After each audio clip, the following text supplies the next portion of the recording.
प्राकृतिक आपदाओं के चलते किसानों को भारी मुश्किलों का सामना करना पड़ रहा है। प्रशासन से कई बार गुहार लगाने के बावजूद उन्हें अभी तक कोई पक्का समाधान नहीं मिला है। उत्तरी चोरीलाम ग्राम पंचायत के फकीरामुरा इलाके में रहने वाले स्थानीय किसान काफी समय से लगातार समस्याओं से जूझ रहे हैं। उनका आरोप है कि पिछले अप्रैल में आए एक जबरदस्त तूफान और भारी बारिश के दौरान नदी के किनारे लगाया गया बांस का एक विशाल झुरमुट अपनी जड़ों से उखड़ गया और सीधे नदी में जा गिरा। इस घटना के बाद से नदी का प्राकृतिक बहाव रुक चुका है, जिससे पानी सीधे खेतों में फैल चुका है। परिणाम स्वरूप इलाके के किसानों को भारी आर्थिक नुकसान उठाना पड़ रहा है। आरोप है कि खेतीबाड़ी का काम कई जगहों पर पूरी तरीके से रुक चुका है। स्थानीय किसानों ने चेतावनी दी है कि अगर नदी के बहाव में रुकावट डाल रहे इस बांस के झुरमुट को जल्द से जल्द काट कर हटाया नहीं गया तो आने वाले दिनों में हालात और भी ज्यादा गंभीर हो सकते हैं।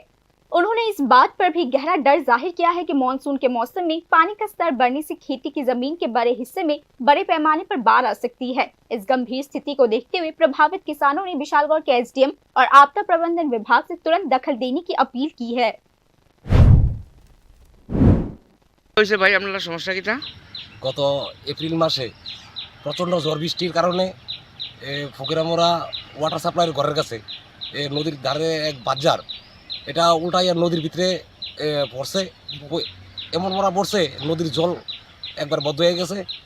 এটা ভাঙ্গিয়া ওখানে আমরা ৬-৭ পরিবারের কৃষক তাদের জমির উপরে দিয়ে জল চলাচল করতেছে এবং এরকম অবস্থা আমাদের ফসল টসলও নষ্ট হতে আছে। আর এই বাজারের কারণে মানুষের আমাদের বাড়ি ঘরের ভিতরে পর্যন্ত জল উঠতেছে। আমি মহকুমা শাসকের কাছে বিনীতভাবে অনুরোধ করি তারা যাতে এই জিনিসটা দেখে একটু, আমরা গরিব কৃষক, এটা কাঁটাযুক্ত বাজার এটা সরাইতে গেলে প্রচুর টাকার দরকার। আমরা গরিব মানুষ, এত টাকা দিয়ে এটা সরানো আমাদের সম্ভব না।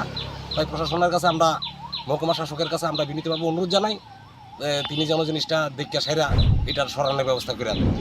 उनकी मुख्य मांग यह है कि प्रशासन नदी से बांस के झुरमुट को हटाने की और पानी के प्राकृतिक बहाव को बहाल करने के लिए तुरंत कार्यवाही करे ताकि किसानों की जमीन और फसलों को बचाया जा सके। अब ये देखना बाकी है कि प्रशासन इस समस्या का पक्का समाधान निकालने और किसानों के साथ कंधे से कंधा मिलाकर खड़े होने के लिए क्या पहल करती है। Bureau report, news now.